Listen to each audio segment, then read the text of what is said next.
Nah, ibu bapak saudara-saudara sekalian, pada taklim kita kali ini saya ingin menyampaikan sebuah doa yang mudah-mudahan kita bisa amalkan. Doa itu begini bunyinya. A'udzubillahi minasyaitonirrajim. Bismillahirrahmanirrahim.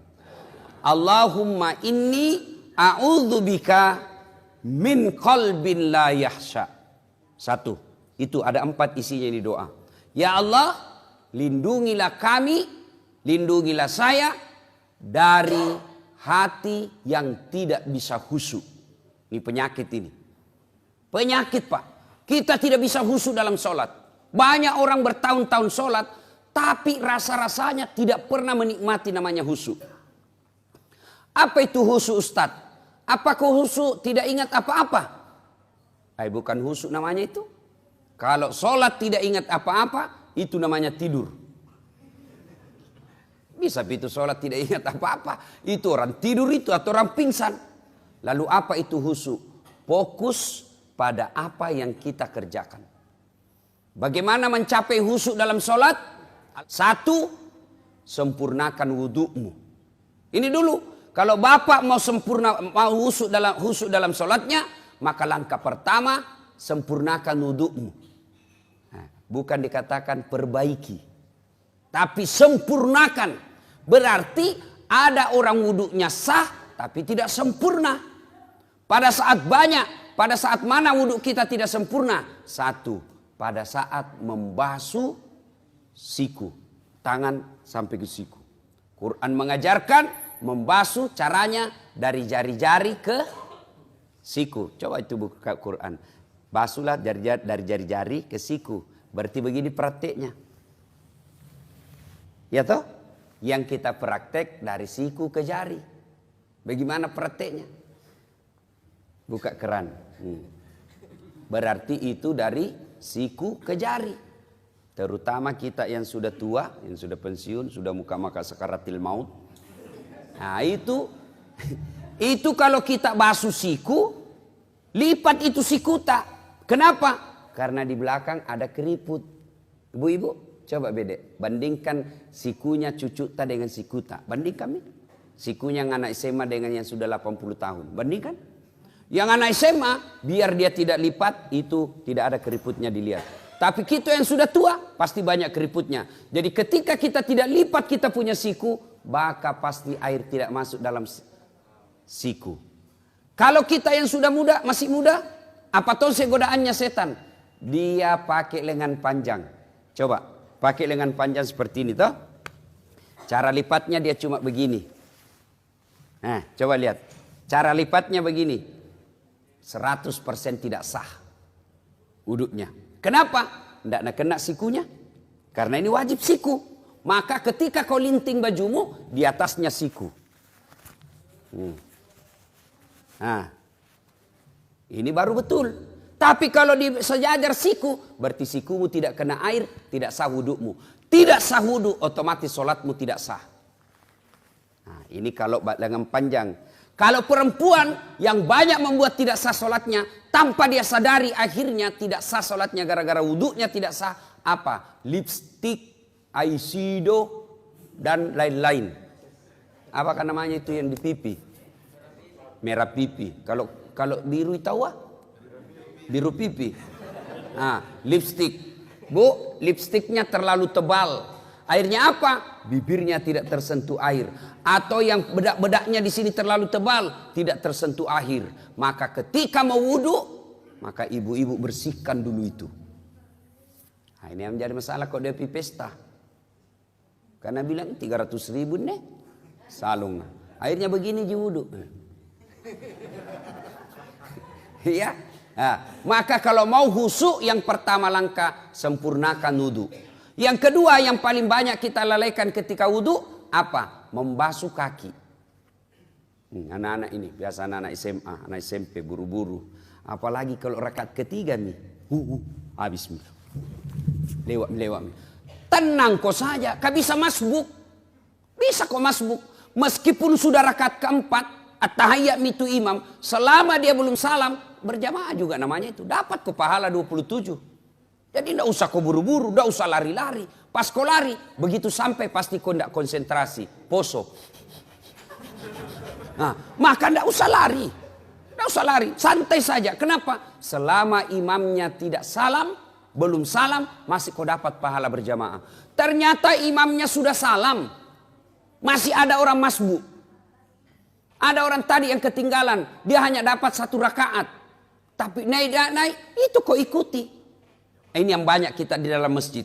Datang masjid, berapa berjamaah di dalam. Itu tidak boleh itu. Gimana caranya?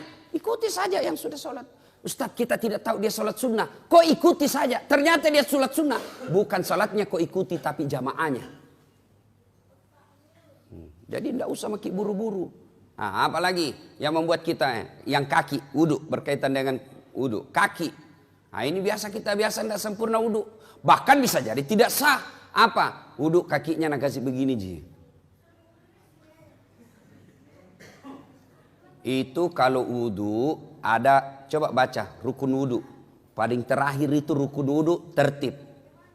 Apa itu tertib? Mendahulukan yang dahulu, membelakangkan yang belakang. Artinya selesaikan dulu kananmu, baru pindah kiri.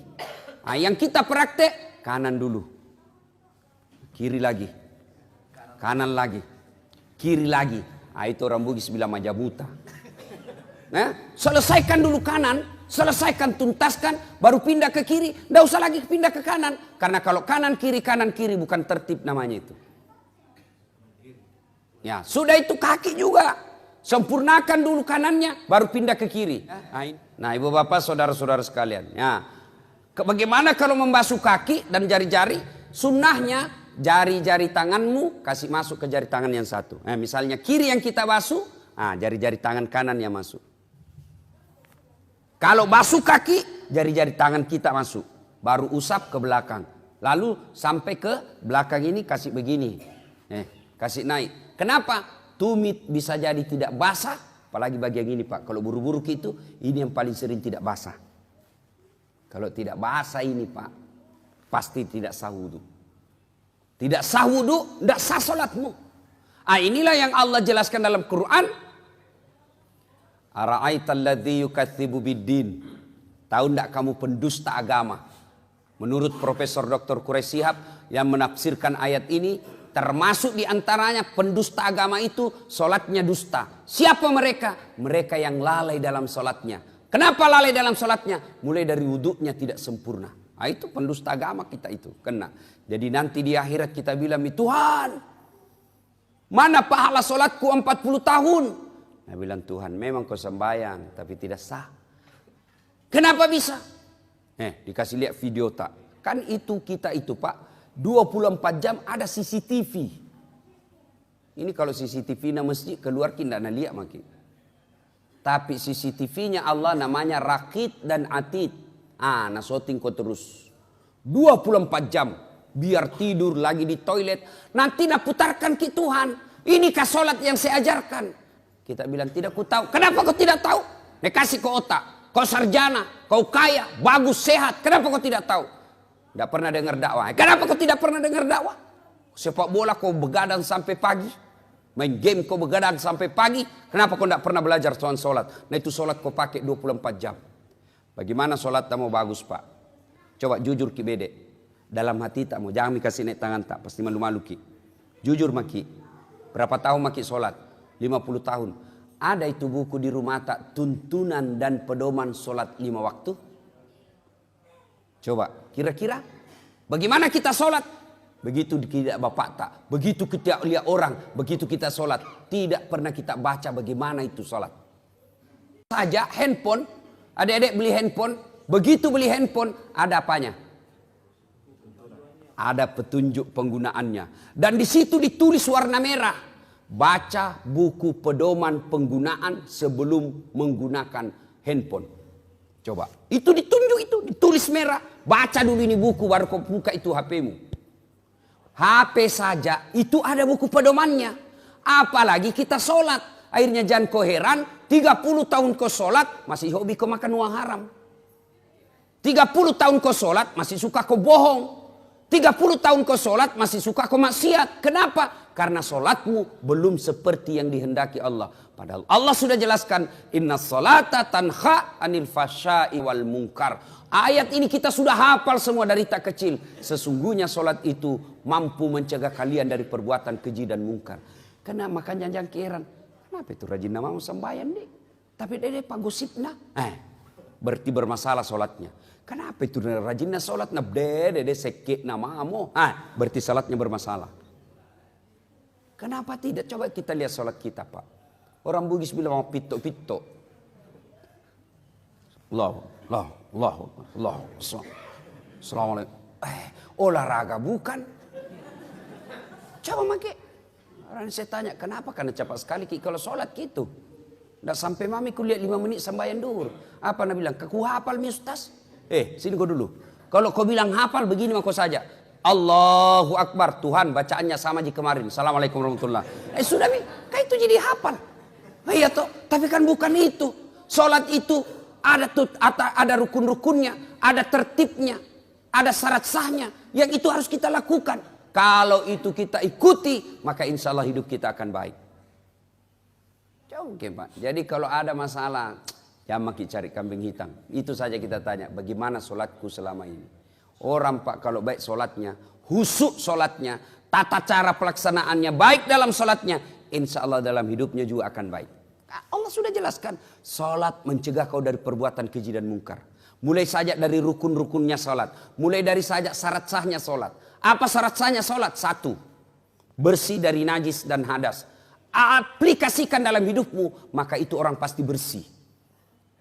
Adik-adik saya tanya, sah tidak sholat kalau kita tidak wudhu? Sah. Yang penting tayamum. Tapi tidak semua boleh tayamum. Apa syaratnya? Tidak bisa kena air. Misalnya cacar. Toh? Penyakit tidak bisa kena air. Atau subuh. Kalau kena air subuh-subuh langsung menggigil, tidak bisa bernapas. Poso, asma. Boleh kok tidak, boleh kok tayamum. Ya? Tapi dia tidak wudhu, tidak tayamum, sah tidak? Tidak sah. Berarti orang yang baik sholatnya itu mestinya bersih dalam hidupnya.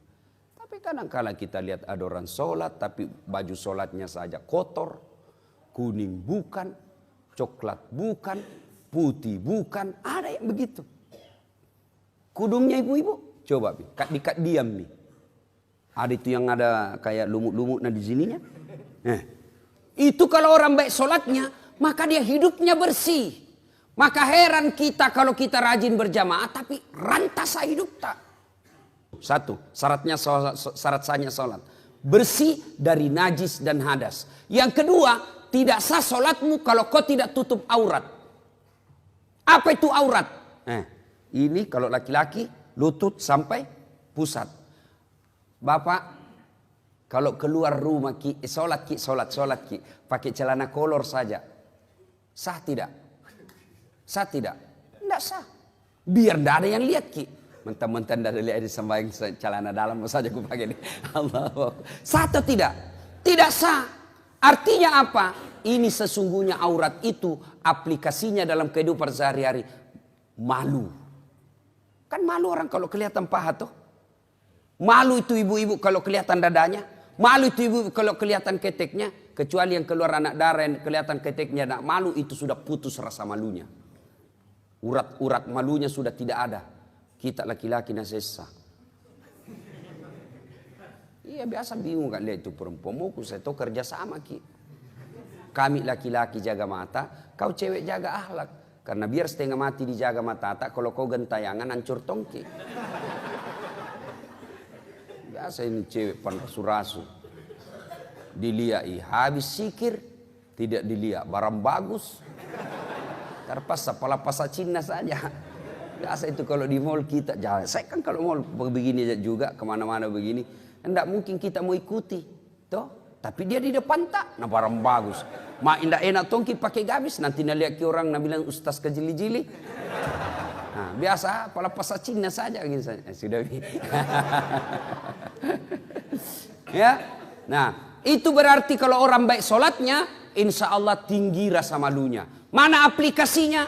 Kalau dia rajin sholat, jadi kepala dinas jadi sekdai, jadi pejabat ada mobil dinasnya, maka dia malu pakai mobil dinasnya kalau untuk antar undangan pernikahan.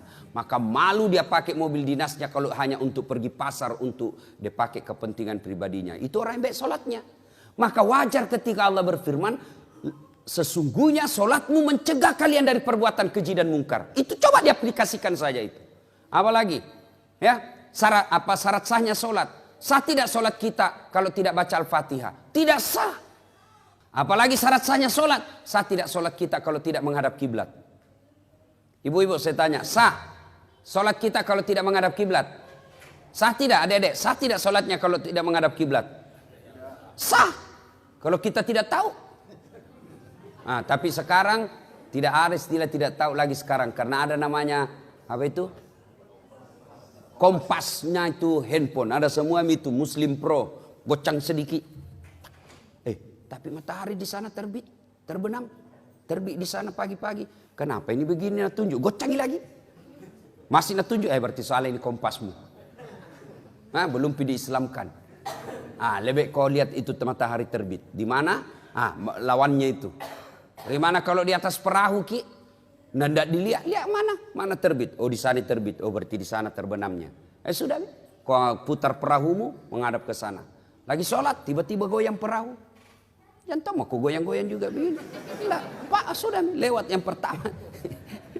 Ya, itu yang pertama doa. Ya, satu tadi sempurnakan wudukmu. Yang kedua, berpakaianlah yang indah. Itu perintah Quran surah Al-Jum'ah. Cuma kita kadang kalau sholat ki, pakaian biasa saja. Nah setan goda ki itu. Coba lihat.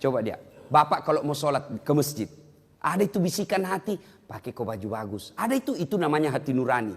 Tapi begitu kita mau pakai, nah goda ki setan. Jangan mau kau repo ki. Akhirnya buru-buru kau cepat, kau mau di kamar. Setan itu. Karena setan itu Pak, tidak mau berhenti menggoda kita sebelum dia berhasil. Mulai dari asan, nah goda memang maki. Wudu, nagoda maki lagi. Sudah ki wudu, mau ki pakai baju gamis. Nah bilang ki, jangan aku bilang koran nanti soalim. Akhirnya tidak jadi. Itu setan, padahal itu ajaran Quran. Kau datang ke masjid dengan berpakaian yang indah.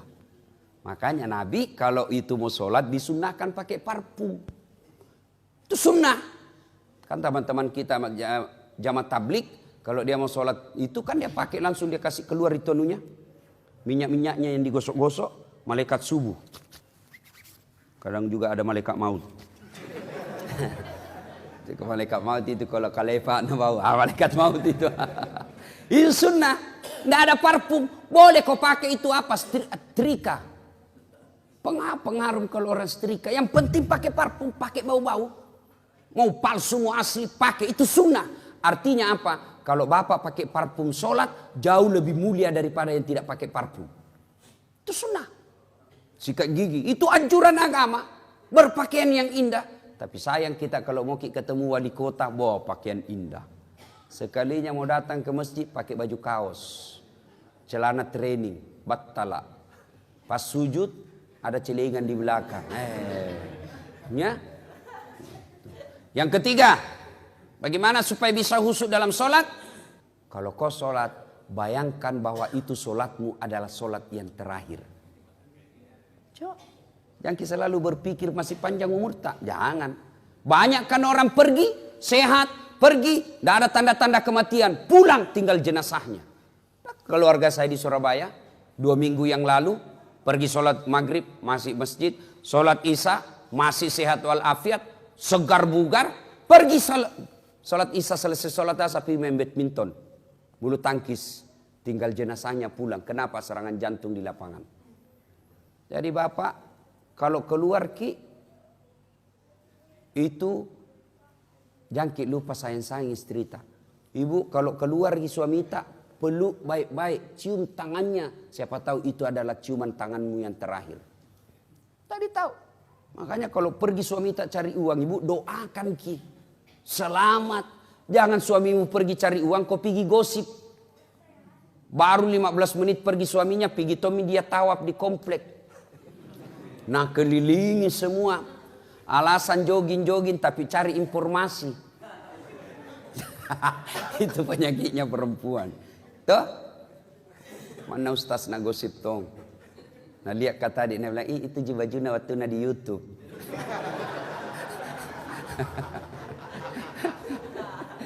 Ya, nah inilah cara pertama khusyuk. Ada 3 ya. 1, sempurnakan wudhu. 2, berpakaianlah yang indah. 3, bayangkan ketika kau sholat itu.